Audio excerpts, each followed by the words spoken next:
Está escrito em Romanos 8, versículo 28, o seguinte: Sabemos que todas as coisas cooperam para o bem daqueles que amam a Deus, daqueles que são chamados segundo o seu propósito. Meu irmão, minha irmã, algumas vezes eu leio este versículo bíblico procurando entender o sentido de saber que Deus age em todas as coisas para o bem daqueles que o amam. O que é saber isso e o que saber isso faz com a gente? Eu penso também na razão de Paulo haver escrito aqueles que o amam e não aqueles a quem Deus ama.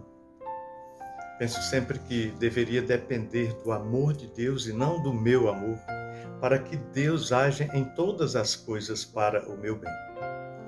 Mas refletir a respeito me ajudou bastante. Aliás, sempre ajuda, né? Amar é a nossa maior necessidade e a nossa maior fraqueza também. Seríamos muito mais felizes se amássemos melhor, e amar mais nunca será demais. O dever de amar está escrito em nossa natureza. É uma necessidade fundamental, pois fomos criados à imagem e semelhança do Deus que ama, do Deus que é amor.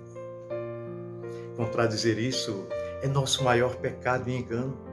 Mas como podemos entender o amor que devemos dar a Deus? Como é amar a Deus?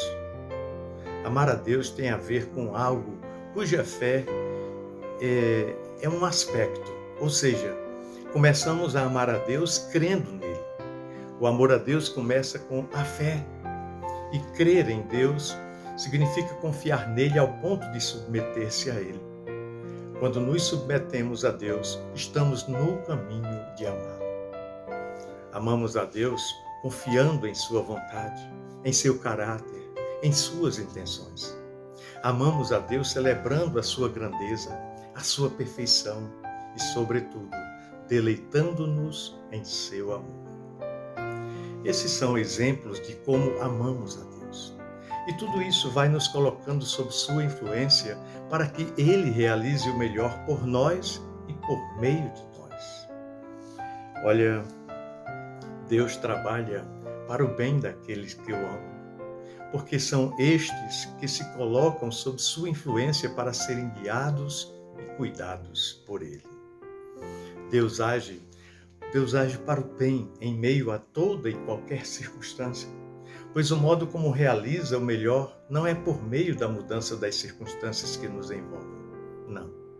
Ele age dando-nos sabedoria e direção para lidar com as circunstâncias, de modo que o mal não prevaleça, mas sim o nosso bem.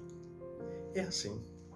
Estar sob essa ação de Deus não significa que tudo será agradável para nós e que a vida fluirá fácil ou que sempre nos sairemos bem.